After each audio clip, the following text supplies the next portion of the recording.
I'm going to go through the process of creating the gasket drawing from CAD Graphics, AEDD105. This is Unit 3A, and Unit 3A looks like this. It's a Briggs & Stratton small engine head gasket. We're going to draw this because it contains a number of tangencies. Now that we've gone through the process of generating tangencies using classical geometric construction techniques, so I'm going to go through those steps, and this is release 2012, which has a variation on the array command that's different than earlier releases. I'm going to AutoCAD. I'm going to start with the circle command. I'll be typing my commands and I'll just let you know what they are, but you can get these commands from the tabs or from the pull down menu or from the ribbon or anywhere you want. 5 comma 5 is the center of the arc of the circle. Let me zoom in so we can see it just a little bit better. 1.9 is the radius of the outside circle. I'm going to press enter to get the circle command back. Type in the @ symbol, which means last point entered, because that will allow me to draw a concentric circle by selecting the point I just selected, which is the center of the first circle. 1.5 is the inside. I'll zoom up a little bit now. I'm going to go back to the circle command. This time I'm going to track off the center, go to the left, 1.8. The 1.8 is the circular center line, has a radius of 1.8, and that's the location of that tab on the end. It has a radius of 0.4. Now I'm going to go ahead and trim these things out as I'm going, just so that I can keep track and clean things up. Now I'm going to show you how to use temporary tracking to draw the arc for the intake valve in the upper part of this drawing. And that's what I'm doing right there, the 0.8 radius. And I know the center of that is 2.2 to the right of the center of the large circle. And the distance from here to here is 0.7. It's given right there because this is a symmetrical part. I'm going to work on just the top part here so that I can then mirror. Go back to AutoCAD. I'm going to draw a circle. I'm going to use temporary tracking. I'm going to hold down the Shift key, right click, let go of the Shift key, and pick temporary tracking point. Now I'm going to go near the circle, hover over the center, and move to the right. I'm going to type just 2.2 because I've got direct distance entry, which will allow me to track over 2.2 from that center and create a temporary track point, which is what that little cross is. Don't put your cursor on top of that cross because it'll go away. If it's visible, you can track up or down or at any other polar tracking setting if you have things set right. And now I'm going to type 0.7. Now that gives me a new location for the center of the 0.8 radius arc. Enter. Try this one more time. Temporary track. Pass over the circle. Hover over the center. Go to the right. 0.52. It gives me another little temporary tracking point. I move my cursor above it. I'm going to type 1.1. 0.4 is the radius of the arc up there. Enter to get the circle command. @ to get the center that I just picked. D for diameter. 0.35 for the diameter of that circle. Now I've got that upper area right here laid out and ready to go. Now I'm not using the arc command at all here. Most of the time circle is a better choice than arc, because unless you know the actual endpoints of the arc, it's not really possible to draw it. So we're going to draw circles as though we're using a compass. We'll go trim things back after we find tangency. Now I'd like to draw the straight line at the end of this gasket. To do that, I'm going to go and draw the line. I'll use temporary tracking one more time, this time by typing TT. Enter. I'm going to go and hover over the midpoint of that arc. Midpoint's not turned on. You've got to go down to the Object Snap button in the status bar, and then right click, pick midpoint, and turn it on. It's already on for me, so I'm just tracking off of it right now. Now I'm going to track that distance, 5.7, because that's the overall width of this. I get another tracking point. I'm going to go up 1 unit, then I'm going to go down and draw a 2-inch long line, because that line right here from that corner to this corner is 2 inches because the midpoint goes up 1. So I tracked off the midpoint of this arc. I went over 5.7, and then I went from there in my temporary tracking up 1 to get that corner, and then I drew a line that was 2 units down. Now I'm going to start drawing using the tangencies. So I'm going to go back to the line command. I want to go from the end of this line, which is a running object snap, tangent to that circle. Well, I don't have a tangency there, and you got to be careful. The quadrant is not a tangency. If I go to the quadrant, I have a corner, not a tangency. In order to override that quadrant object snap, which again I turned on, Shift, right click. Now I'm going to select tangent from the list that shows up. These are known as override object snaps. So now you can see I've got the tangent glyph or the tangent icon. Left click, it goes directly to a tangency on that circle. If I were now to draw a line from the center of that and made it perpendicular to this line, in order for that to be an actual tangency, it has to connect at a point that is 90 degrees to the tangency. I zoom in, things don't look too good until I type RE, stands for regen. Now everything goes back the way it belongs. So I have a perfect tangency created by AutoCAD. I'm going to erase that. I don't really need it. I was just demonstrating to you that it was in fact tangent. Now we've got the whole thing. Go back to the line command, shift right click. I want to draw a line that's tangent to this arc, shift right click, and also tangent to this arc. I'm getting what's called a deferred tangency because there are a couple of possibilities and it doesn't know which one until I make a selection. That's what the little dots mean. Left click, it goes right to a tangent point. Now you'll notice I am very close to that quadrant. If you mistakenly go to the quadrant, you will have inaccurate geometry. Instead of a smooth transition between that line and the arc, you're going to get a little bit of a corner. Now I'm going to draw a fillet that goes between that circle and that circle. I'm going to use the fillet command, letter F, bring up fillet. But by default, the radius is set to 0. So if I don't do anything, but just pick those, nothing will happen. Instead, I go back in the fillet command, type R for radius, because the R is capitalized in the radius option. Enter, type in the radius I want, which is 0.6. Now if I pick this circle and this circle, I get a 0.6 radius. Now before I do my mirroring, I'm going to trim out the part of this circle that I don't need by using the trim command, selecting the two tangent lines, eliminating the arc that I don't want, and now I'm ready to use the mirror command to create the geometry that's up here, down here. The mirror command, MI, I'm going to put a window around all the things that I want. That color that you're seeing, by the way, if it's not the traditional blue color, it's because of my software capturing, the video capturing device. So normally you're going to see a slightly different color, but it's going to work the same way, where my window is only going to pick things entirely inside it. So I didn't pick that line because it would give me 2 if I used the mirror command on it. And I didn't pick these circles for the same reason. Now I'm done selecting objects, so I'm going to right click, enter, or the space bar. Now I just need to pick any point that's on the symmetry line, and that means any one of a number of these points. I'm going to go to the center, and I'm just going to drag over till I get a tracking line that's horizontal. Left click, enter, because I do not want to erase the source objects. And now I've got the lower part of this. I'm going to draw another fillet with a radius of 0.4 and draw that between those two arcs. And now before I do any trimming, I'm going to select my cut lines. Here's a place where a lot of people would make a mistake. They would type the TR for trim and then just hit the enter key to select every line as a trim line.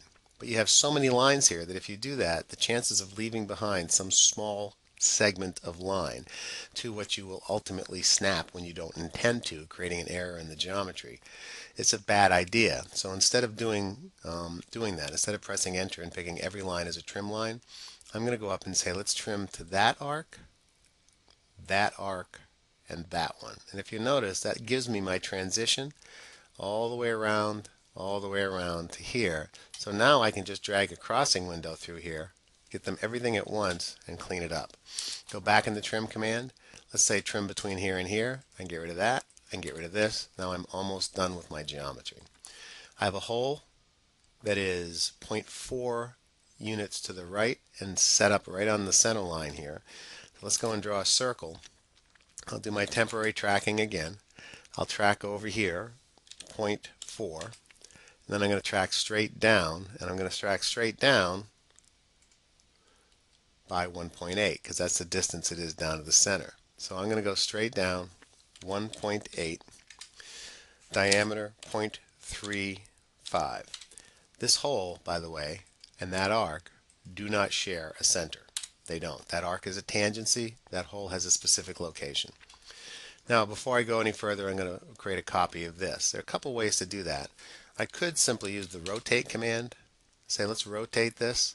And if you take a look, once I've selected the base point, and the base point in this case is going to be that center, and that'll rotate around that center. One of my options is copy. C for copy, type in 60 for a 60-degree rotation. That puts the bottom one in for me. Then I can go ahead and clean it up like that with the trim command. I can also, though, and it's going to be useful in any kind of drawing like this, go to my polar tracking, right click, and set it for 30.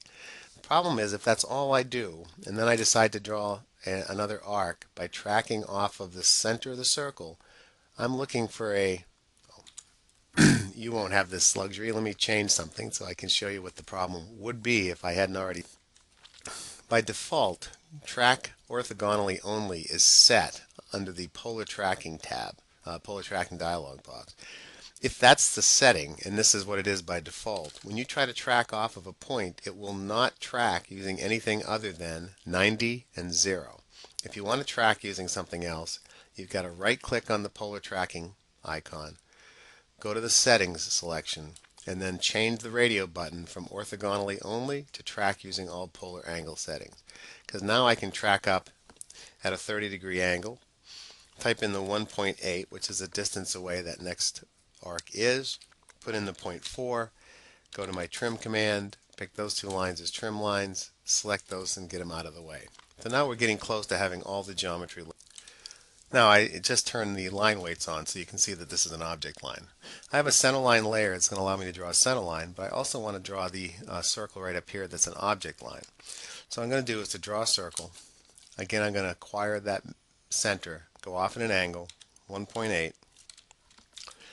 diameter 0.35. I'm going to grab that, I'm going to put it on the object layer. I've got my ribbon rolled back, which you can do with that little button right there. So now I'm going to go to the Home tab, find Layers, pause till the layer button opens, the layer panel opens. So I put that on the object layer, now we're set to go. Now I'm going to draw a circle. This time I'm going to select the center, and then I'm going to select the center of that hole, because what I want to do is to create that crosshair right there. That crosshair right there is a short arc segment and a short segment that has to be the same size as the center marks I put on every other part of the drawing. So I'm going to draw a line that's not going to start right at the center. My start point for that line is going to be acquired by tracking off of the center, and I'm going to put 1 divided by 8. It's an eighth of an inch. Now that's 0.125, 0.12 would be fine. And I'm going to drag it up through the center of that hole, and I'm going to draw my radial center line. Now I want my center mark to measure an eighth of an inch by an eighth of an inch, which means the distance from the intersection out to here is going to be a 1/16 of an inch. The gap I'm going to create is a 1/16 of an inch. So to do that, I'm going to draw two construction circles. One of them is going to have a radius of a 1/16 of an inch. The other one's going to have a radius of an eighth of an inch, 2/16 of an inch. In other words, double what I just created. So what I want is that crosshair that's inside that circle. I want a gap between the circles, and then I want it to continue after that. I use the trim command, pick both circles, and I'm just going to clean up my center marks. I'm going to erase both of those. That's what I want for a crosshair. That is an arc. You can tell if I try to change it. That's a straight line. You can tell on that if I try to change it. And you want a straight line and an arc combo, and I want that size to match the size of everything else I do. Just make it clear what that is. I'm going to go into the Dimension Style Manager by typing the letter D, and I'm going to just modify the existing style. I'm going to give it a name first. I'm going to modify that, and I'm modifying under Symbols and Arrows the center marks. I'm going to say Draw Extension Lines. See right over here what that means. If I have none, no center mark. Mark, just a little cross lines, and you get extension lines. But 0.09, which is the distance from where that thing crosses to the end of that crosshair, too big. I want that to be a 1/16 of an inch. Make it a 1/16, pick OK, pick Close, because now I can use the Dim Center command. I can get that under Annotate if I want. Under Annotate, I go over here to Dimensions, pick Center Mark, pick a center mark like that, and it gives me a crosshair. And that crosshair is now a 1/16 from here to here. The gap is a 1/16 from here to here, which means everything is consistent. Now what I need now is to take that repeatable pattern. This is something you want to look for anytime you create anything in a CAD system. That repeatable pattern consists of the hole, the crosshair, the arc going to the next line, and the radial center line. So what I'm going to do is to cut that arc so it ends in the same location on this feature as it does on this feature. In other words, I'm going to take and draw my circle again and give it a radius of 1/8 of an inch so that I can come in and trim at the circle that big arc. I'm going to pick those two things and erase them. Now what I have is a repeatable pattern. Now here's the change in 2012. The array command no longer has a dialog box, and it creates an array object, so it behaves a little differently. It also has an additional option, so when I select all my objects in the array command, I'm going to have to do everything at the command line. When I'm done selecting objects, I press enter, and it asks me if I want a rectangular, a path, or a polar array. Now I want polar, happens to be the default right now, but I have to type PO for polar if that's not the default. PA will give me path, which means I can array along any irregular line. So polar, the center of the array is going to be right there. Now it asks me how many I want, and there's a little glitch in this command that requires me to click back in the command line and type in my 5. The angle to fill, 240 degrees. I press enter, and now I have perfect center marks all the way around. I also have this thing I don't want. Because that's one object, I now have to use a command called explode. X is the alias. Explode it, then I can erase that arc. Now we're just about done here.